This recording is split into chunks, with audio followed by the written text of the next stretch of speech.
Hello everyone! Welcome back again to my channel.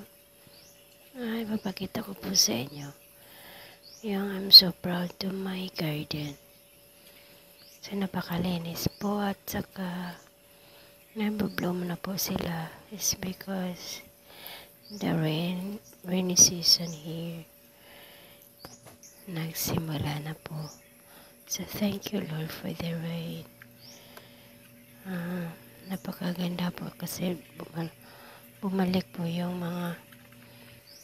mga grass greeny. And thank you so much guys. I'm so proud of my garden really.